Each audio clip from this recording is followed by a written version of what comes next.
Hey ninjas, it's Ninja Sarah here, and this is my what I cooked on Saturday video. I did make these two soups for my parents because I'm a loving and cute daughter that likes to make them food, and I just like to cook for people. Some Saturdays and Sundays I make more for myself. You know, I did probably cook more too. I cook every Saturday and Sunday. But I just wanted to play around with these kind of angles and kind of more cooking videos to see how it went this way. We'll see if it turns out well. I hope you enjoyed the videos. Make that mushroom soup. I was calling it Magnanimous mushroom soup. Whatever you call it, make it. It is so good. The split pea soup is amazing, and so is everything is delicious. Okay, everything I make is delicious, but that soup is like special. So please watch the video and enjoy. We are making chocolate chip cookie dough vegan bites. That is about a half a cup to a cup of dark chocolate cut into little bits, and then 3 to 4 tablespoons of agave nectar or maple syrup. You can use any other sweetener of your choice here. It just should be liquid or melted into it liquid. Next, you're going to use about a cup and a half to 2 cups of any kind of creamy peanut butter. You could technically use chunky, but it's not going to roll as nice or bite as nice, so I would use creamy if you can. You can make your own or use store-bought. I'm just using store-bought here. The next ingredient is coconut all-purpose flour. You can use this or some kind of almond flour, but do not use any other kinds of flours. This flour is like a sweeter, has a dessert-like taste in the background, which makes it just come together nice and just makes it taste more like a dessert, honestly. Do about a half a cup or so, but it's going to depend on how creamy or oily your peanut butter is. So you might have to add a little bit more or a little less. So I would just start off with like a little under a half of a cup and then just add a little more if you need to. Make sure you're doing this in a large mixing bowl because you're going to have to mix it a bit. I even like ended up using my hands a bit. This is a little bit of peanut oil. About 2 tablespoons. I think it was supposed to be coconut oil, but I didn't have any, so you're supposed to technically use that. But if not, I guess you can substitute it with peanut butter or peanut oil, because I did, and it was delicious. And then mix it all together. I started off with a spatula, but in the end, ended up using my hands.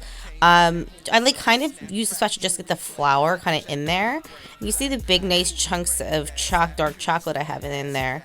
And then I forgot, but I put some pure vanilla extract. I put about a teaspoon, which definitely makes a difference, so try and do that for sure. Then after it all comes together, you're going to roll them into little balls. Make sure to press it nice and tight. Make sure your hands are clean, obviously, and then you put them on a clean surface, like a clean plate to set. So you're just going to roll all of those up into little bite sizes. You can make them as big or as small as you like.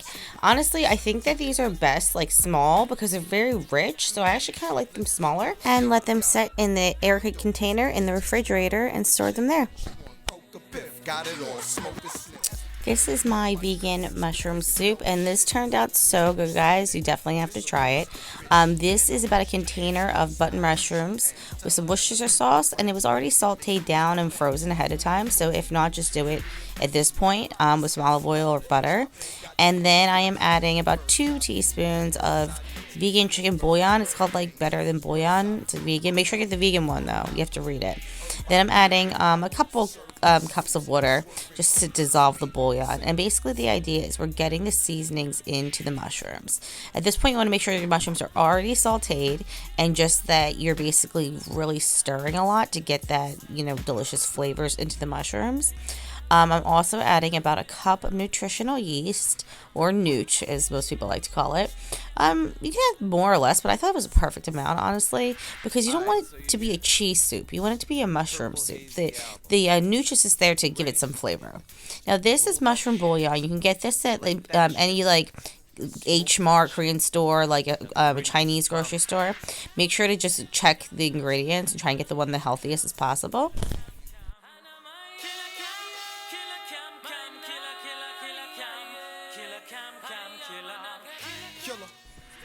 Alright guys, on to the second soup. Those are some cooked and already rinsed split peas that I'm adding about 4 cups of water to, just to fill the pan. It's about 3 cups of split peas or so, 3 to 4 cups. And I did make them from scratch. We can get them canned as well. That is some better than bouillon, the chicken one, the same one I used for the mushroom soup, about 2 teaspoons again, and I'm just dissolving that. That's some mashed potatoes I just pulled out of the microwave. That's going to actually be the cream, like the base for both soups. If you do not have mashed potatoes, then just add about a cup and a half of like boiled potatoes or microwave potatoes to both. I'm putting it right into the soups, and the other half I'm putting into the blender for the mushroom soup. So I'm kind of doing dual soups right now. I love soups. Like, soup is my favorite thing basically in the world. So making 2 soups was real fun. This is some oregano I'm putting into the mushroom soup. I should probably name the mushroom soup something. I don't really know. About a teaspoon or so. Oregano goes really good in that soup. And also there's like a lot of different spices. Fresh oregano would be great too. This is some parsley, just some dry parsley. Probably about a teaspoon. I just like shake it until I feel like it smells good. And just making sure to stir both soups constantly. Like, I should be stirring the other one actually right now. But I'm just rinsing off a spoon to do a little taste test. That's the other key to soups. You need to be able to gauge like how much seasoning compared to how long it has to take.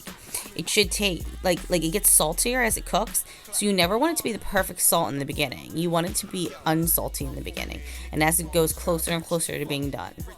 In the back, I'm putting the half of the mushroom mixture into the blender and keeping the other half of the mushrooms out to be whole, and I'm just blending it all up. I'm doing it till it's almost pure. Like, I don't want it purified. I still want to see chunks of mushrooms. So just like pureed, but not like smoothied.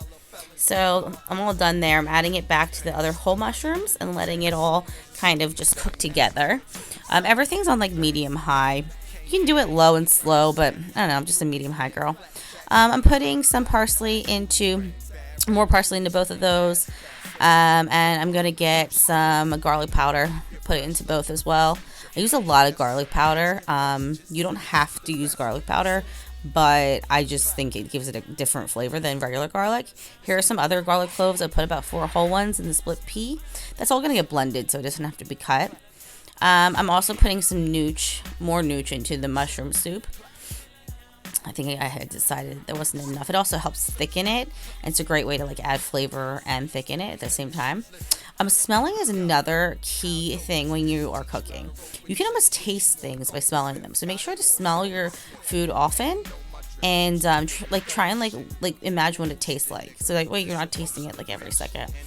I also put some nooch into the split pea, of course. I don't know why I didn't do it later, but cracked black pepper in both. I put like a little bit more in the mushroom, I think, but I mean, you can do it however you like. Some agave syrup into the split pea, and I just did that because like it wasn't really sweet. Those split peas were very sweet, and I just wanted a little bit sweeter of a pea soup. You can leave it out if you prefer. And just make sure to constantly stir when you're making soups. Like, mine are just reducing away. That's why they're on such high heat right now, and they're just kind of boiling down. This is some leftover nacho cheese I had that's vegan. It's made out of carrot and potatoes. If you don't happen to have that on hand, which you probably don't, just add some carrots, cooked carrots to this, or microwave some carrots and add it to this. The carrots is going to give it a sweetness and just a different kind of body texture. So make sure there's a little bit of carrot. Even if you chop it up and put it in the beginning, that's fine. But some cooked carrots for sure. And I'm just stirring everything. Taste testing. Because that's what you do when you make soups. God, I love making soups. It's so much fun. Just add more, take away more, just like fun simmering away. Alright, next we're going to finish off the split pea soup, and we are going to add it all to a blender. You can use any food processor blender, but I have a little trick, which is take some big spoonfuls out of ladles and out of the pan before you try and dump it in, because it really helps not get it to be a mess, and it's just a lot easier to dump into the pan and control when it's only like a little bit versus like the whole entire pan. So that's my little soup hack there. Just making sure to get the whole thing into the blender. And just be careful, obviously, with the steam in the blender. We've all burned ourselves before making soup. So basically, you're just going to put the top on, and then you're going to blend away. There is one random green bean in there, and I have no idea where it came from. I don't know, but there's like one random green bean I keep seeing throughout this video. So just blend it for like 3 minutes, maybe 5, until it's very creamy and velvety and smooth. You'll know when it's ready because it will look luxurious. That's the best way to describe it. When a soup is supposed to be creamy, like with no chunks, it should look like luxury velvety soup. That's the texture you're going for. And you should taste it and go, damn, like I'm about to do right now. This soup needs to like win an award. It was so amazing, so decadent, so savory, just great with crusty bread. I actually gave this to my parents with this split pea soup as a gift, so I'm gonna have to remake this, and I'm gonna call it Magnanimous mushroom soup because that's what it is. Pretty awesome. This is the outcome of the split pea soup. It was like very creamy and thick and beautiful. The color is more like that color though. See now how it's like lime green? The lighting kind of picked up. Well, that was the video, guys. I hope you enjoyed it. Thanks for watching. Please like, subscribe, comment, and share. And I will see you next week. I need to come up with a day and time that I'm going to post every week. Or twice a week. I also do oil painting, so I'm gonna start doing some videos about oil painting. Like, what's the guy's name with like the afro and he's like a happy little bush over here? I'm gonna do a couple videos about painting. I think it will be fun. So, I don't know. Anyway, I'm like super happy about that. I will catch you next time, guys. Thanks for tuning in.